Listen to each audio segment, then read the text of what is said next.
सामाजिक विषयमा मार्क्स धेरै ल्याउने टिप्स है साथीहरू।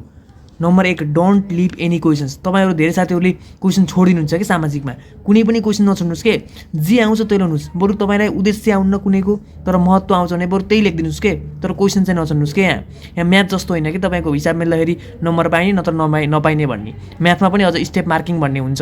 त्यही भएर सोसलमा त छोड्ने नै होइन, यो थ्योरी राइटिङहरूमा कुनै पनि विषयमा क्वेसन छोड्ने नै होइन, जे आउँछ त्यो लेख्ने, त्यो टपिकको बारेमा केही न केही थाहा होला नि त्यो लेख्ने।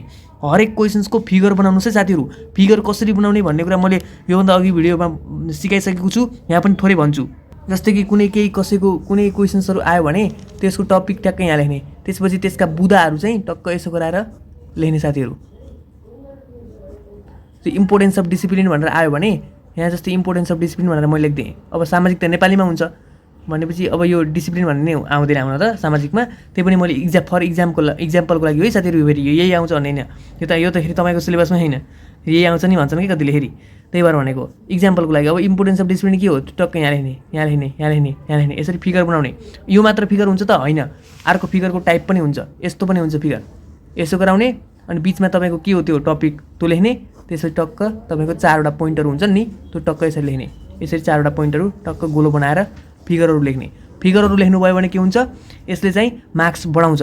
कसैले 3 नम्बर दिन खोज्दैछ भने पनि 3.5 दिन्छ के फिगर बनाइसकेपछि। प्रायः सबै एन्सर पोइन्टमा लेख्ने है साथीहरू, कहिले पनि प्याराग्राफमा नलेख्ने, पोइन्टमै लेख्ने। अब तपाईँको धेरैले कति के लेख्छन् भन्दाखेरि त्यो भनौँ न, यो भनाइलाई प्रश्न पार्नुहोस् भनेर क्वेसन दियो भने, यसरी भनाइलाई प्रश्न पार्नुहोस् भनेर क्वेसन दियो भने त्यसलाई चाहिँ प्याराग्राफ बनाएर लेखिरहेको हुन्छन् कि, त्यो प्याराग्राफ लेख्ने साथीहरू पोइन्टमा लेख्ने। सबै क्वेसन्सहरू पोइन्टमा लेख्ने, हरेक क्वेसन्सहरू प्रायः पोइन्टमा लेख्ने। त्यो भएपछि तपाईँको छिटो पेज पनि भरिन्छ, तपाईँहरूलाई सजिलो पनि हुन्छ, मार्क्स दिन पनि सकिन्छ। ल साथीहरू, सर्ट क्वेसन चाहिँ तपाईँहरूले 1 पेज लेख्नु होला है, 1 पेज लेख्नु होला। भेरी सर्ट क्वेसन्स लङ क्वेसन्सहरू चाहिँ 2 पेज लेख्नु होला है। 2 पेज कम्पलसरी हो है साथीहरू, कम्पलसरी लेख्नै पर्छ। यदि नलेखेसम्म मार्क्स आउँदैन। कसरी लेख्ने अब त्यो कुराहरू तपाईँलाई थाहा नै छ, फिगरहरू बनाउने, पोइन्टहरू लेख्ने, टक्क डिस्क्राइब गर्ने अनि लेख्ने।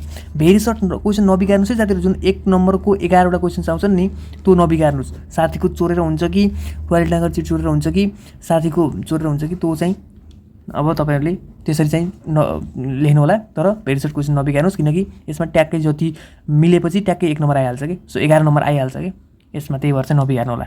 यिनै थिए टिप्सहरू। Thank you so much.